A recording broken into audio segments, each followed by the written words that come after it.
I know I got you guys to grab those earlier. Can I have those boots, please? Where do you want to set up a processing area? I was wondering about that. This is, I mean, we can kind of use this whole corridor. We can almost put it up over here. Be a little close to wherever where do we want to put a net there? Because that might be the answer. So where do you decide to put nets? Like how? Well, you want to look where you kind of got where the corridor that they're flying would be closed in, because you want to block off that entire corridor. Okay. So right here, for instance, you've got some limbs up high. You can probably get a double high, maybe a triple in right there. Okay. But you want to block all that off with the net. So probably a 6 or a 9 meter, probably a 9 meter maybe, stretch between that. You might have to cut out some limbs as well to get it done. It'll be good. Perfect. You want to do a triple, buddy? So a triple 6, triple 9, something like that? Yeah. Let's cut out, maybe get a little bit of the side of the way just to make sure they get hung up. Was there another place you wanted to put a triple? No, I didn't really have any ideas for triples, but I mean, we can look. I mean, we could probably do a double there. We only have one triple with us, right? 2. We have 2. Yeah, I grabbed Oh, well then let's do a triple here. Okay. For Sounds sure, good. and we'll figure it out for the rest. Okay. I've got a Just a question. So Yeah. you guys are going to set up one net or Multiple nets. Yeah, we're aiming. I would like to get 4 to 5 set up if we can, but we may run out of time, so we'll see. Okay. And when do you expect it to start happening? The net setup or the actual catching? The actual catching? We're hoping maybe a little bit before dark. Okay, okay. Good questions. And, you know, I was surprised you're wearing shorts. I'll be putting on scrubs later. Oh, okay. Yeah, this is just what I wore over here. I just like to show off my legs. That's Oh, fine. okay. Whatever. All right, I great. got my shorts right after. Yeah, there you go. Change out of this. I'm gonna wear mine over these and then go from So there. maybe before we get going, we should have a little quick safety Yeah, that talk sounds good. thing. Yeah, sounds good. And then another question is, we got those disposable bunny suits from Lowe's. That's Should probably we wear fine. those? Yeah, as long as you can wear that over, yeah, it'll be fine. Yeah, yeah. It'll be great. Great. Might be a little warm Unless for you you. want to change into that later and wear it home. Heck no. It's great. Okay. Yeah, I'm thinking a triple down there. We cut that vine down Yeah. and slide it on this side of that.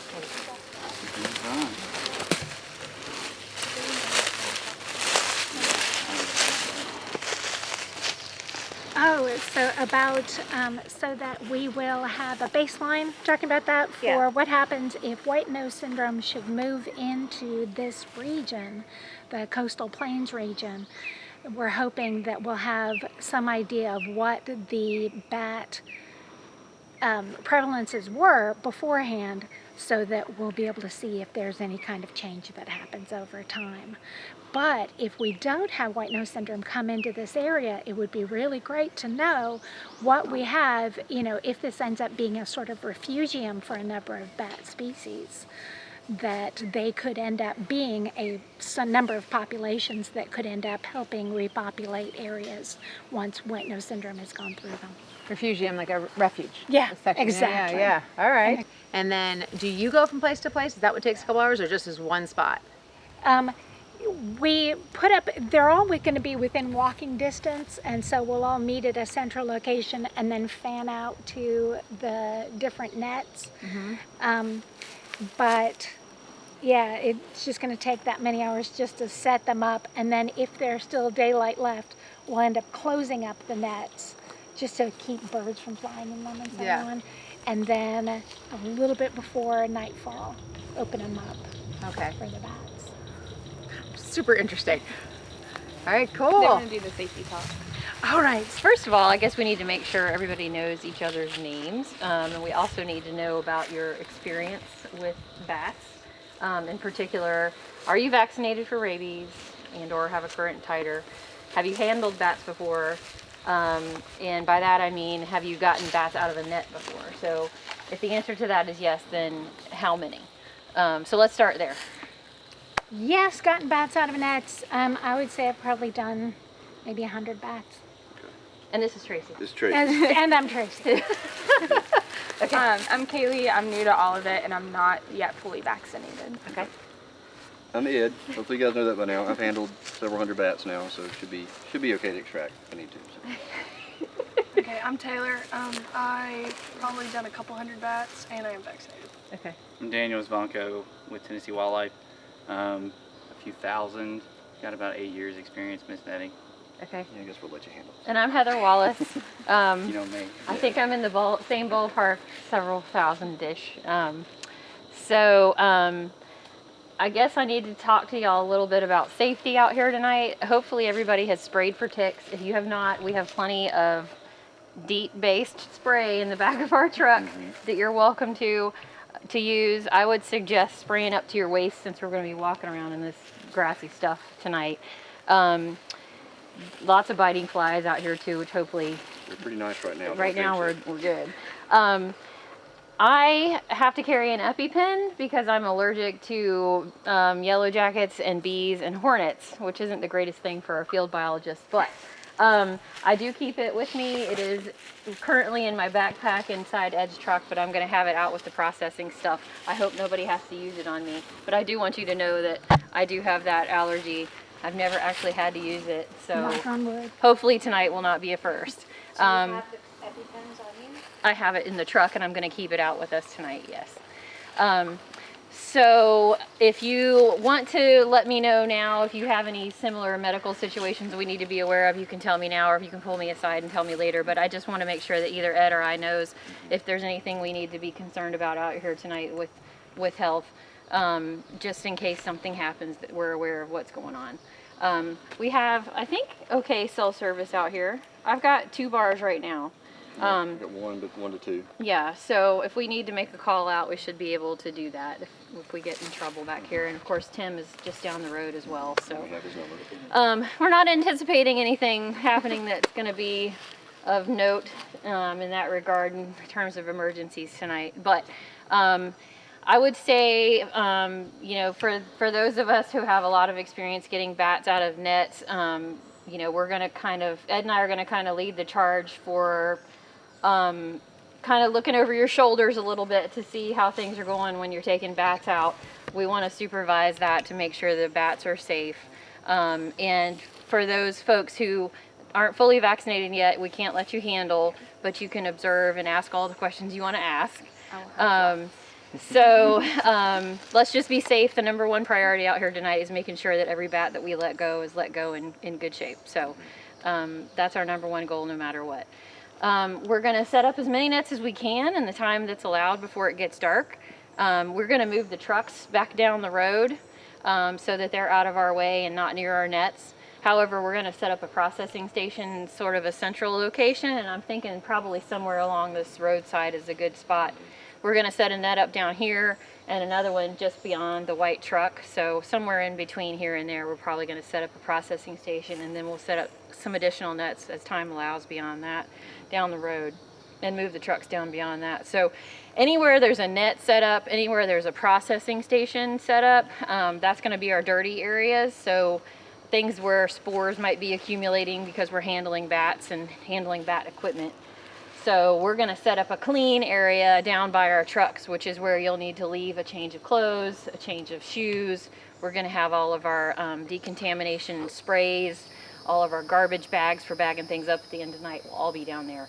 And when the time comes, we'll try and stay organized in terms of keeping clean and dirty from mixing too much in that area near the trucks. So because we're trying to keep as many potential PD spores out here as we can instead of bringing them back in the trucks with us. And so you've done the Bat Blitz ones before? Yeah, last year was my first year. Okay. And so yeah, I worked with him and then Copperhead Consulting, and now I work for the Forest Service. So Okay. yeah, but we don't do a lot of bat stuff for the Forest Service, so I was like, I really want my vacation to be this. Yeah, wow. So you're on vacation from your job where? For the Forest Service For the Forest Service. in East Tennessee.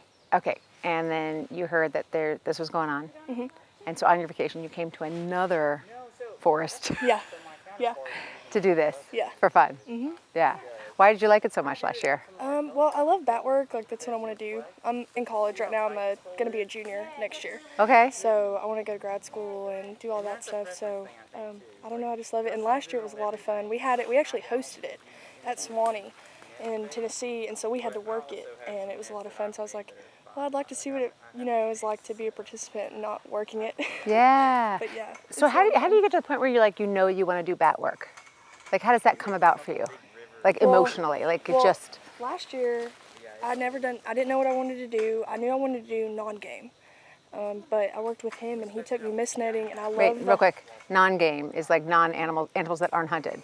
Yes, snakes, salamanders, bats, anything that's not like deer, bear, something Right, like that. right. So I knew I wanted to do in that direction, but I didn't know exactly what I wanted to study. But we went out mist netting, and I just love going out late at night and sitting out and getting them out. I don't know, it's just really cool, and it's different. It's not something that you usually hear about. So Right. That's why I said that you don't normally hear people say, I want to go into bat work. yeah, it's definitely an interesting, unique field.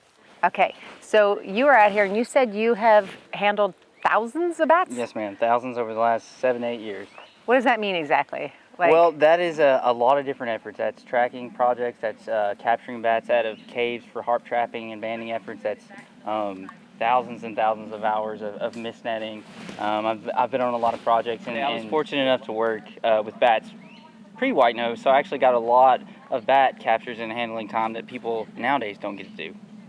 because you can't handle it after that became a thing, became more Well, no, cautious? it's actually because we've lost in excess of 90% of a lot of our bats affected by white nose in the last, 10 to 15 years. I didn't know that. So, in 90%. yes, ma'am. So that Wow. becomes evident on the landscape. We'd go out and on a good night, you can capture anywhere from 30 to 60 bats. In Tennessee, I can't speak for North Carolina, but on a good night, you'd be lucky to get a dozen, 2 dozen. So Wow. significant drop in overall capture success. Yeah. And so the surveying helps because This monitors and shows what's on the landscape. There's a lot of species in areas like this that haven't been thoroughly surveyed, as I'm told. Again, this is not my area, but this is a huge effort at the same time with a lot of bat biologists and trained researchers all over the field to gather a bunch of data on just population level species accounts for this area. Okay. And then we were talking earlier about what the drop in bat population does to the rest of the environment. Well, it has a domino effect, and a lot of that is unknown, but you can expect to see increases in overall insect abundances, a lot of them invasive things that are eating your plants, our food. So Right. then you're going to see an increase in the use of pesticides, and basically bats provide free ecosystem services that farmers don't have to pay for. So now with a drop in bats, increase in insects, you're using more of these chemicals and things like that. Oh my God, So that's such a good just tagline. Wait, one say it again. example. Say it again. I want to hear the tagline. Bats provide. Bats provide free ecosystem services, things that we take for granted. Oh my God. So, That's awesome. does that work? Well, you know why it works is because there's a misconception about bats, right? There is. People There think always they're has been. scary and rabies and they're out to Exactly. get us. And your experience is what? They're adorable. They're cute. They will bite you if you're holding them because they think you're going to eat them. They're Yeah. afraid. They're tiny. Yeah. I always refer to them as the kittens of the sky kittens. So when you see them in hand, they're really quite cute. So Sky Kittens, here to help your life. What else do you need falling besides asleep? band? That's it. Yeah, what's he doing? Just playing on Closing his eyes against my bright light. Yeah, that makes sense. Is the bright light too much? He'll be okay, I think. What do they eat? Insects. He'll get his knock this out. These like flies, flies, mosquitoes, and moths Mm-hmm. are the best ones. They can and- eat small beetles also. Well, Do you think we can get him to open up his wings a little? Is that Is possible? it a male or a female? Do you know? I have no idea. I didn't get it out. No way. No.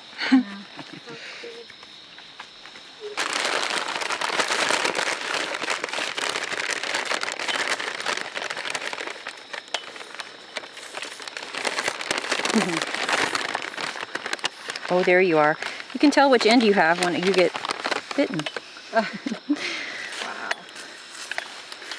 That's a bigger one. You are bigger, aren't you? A little bit. This is what red bats typically do, is hold their wings out like this. All right, let's see what we got here.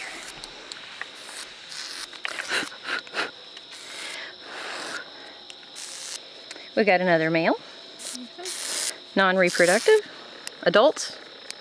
So, go ahead and let this yes, one go. we're gonna let that one go. I was hoping we might be able to do a color comparison between the sexes, but that's okay. This guy is, You walked just fine, although Gorgeous. probably went into that net. I'm gonna go check. I was like, don't go that way, Yeah. please.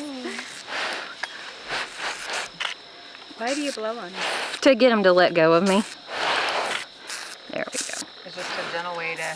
It's Ty. 0163. 5-3? 53. Okay. Okay. Sorry. No, you're good. Okay. Just wanted to make sure that I read it correctly. And I was pulling it off where it needed to come from.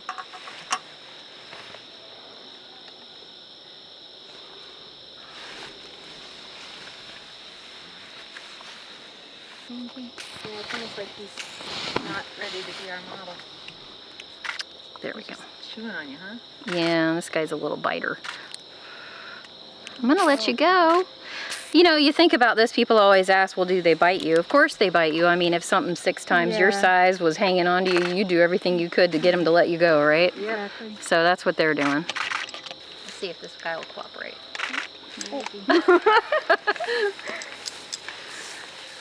Did you get the bag weight? No. Okay. This is where we sit. What order do we do what in? Okay. We spray our we don't spray our cameras. No, we do. No. Okay. I don't want to. I like me. All right. Wait, then you're in. Watch. Look at this. Look. Then, Look at this. I think it's unbelievable that we got to spend time with so many bats and get so close to them, and nobody got hurt, but we got some gorgeous images and learned a ton about them. Thank you so much for joining us today.